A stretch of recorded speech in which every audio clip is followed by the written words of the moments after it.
তুমি খুব সুন্দর, রূপে গুণে একেবারে অতুলনীয়। আমি আবার অতটা না।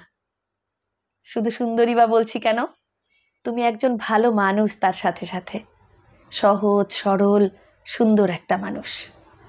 তাই তো সবাই তোমাকে ঠকায়।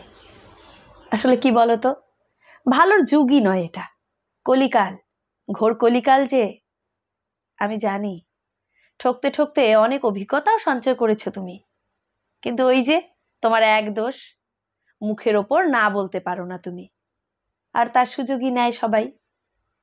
পড়তো আমার মতো ধূর্ত লোকের পাল্লায়, বুঝিয়ে দিতুম কত ধানে কত চাল। আসলে আমি তো খুব একটা ভালো মানুষ নই তোমার মতো।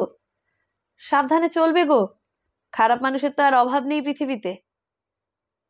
কি ভাবছেন কথাগুলো নেহাতি সস্তা? মোটেও না, কথাগুলো ভীষণ মূল্যবান, ভীষণ ভীষণ মূল্যবান। আর একবার যদি আপনি এই কথাগুলো আপনার সামনের মানুষটিকে বলতে পারেন বা হাবভাবে বুঝিয়ে দিতে পারেন, তাহলেই কেল্লা ফতে। দেখবেন কোনো মানুষই তখন আপনাকে আর খারাপ ভাববে না, খারাপ বলবে না, আর আপনিও হয়ে উঠছেন অজাতশত্রু। কি বিশ্বাস হচ্ছে না তো? মিলিয়ে দেখুন না, একবার চেষ্টা করে দেখুন না। আসল কথাটা কি জানেন, মানুষ নিজের প্রশংসা শুনতে খুবই পছন্দ করে, খুব। তা সে যত বড় মাপের মানুষই হন না কেন। মনে রাখবেন, মানুষ কিন্তু নিজেকেই সব থেকে বেশি ভালোবাসে।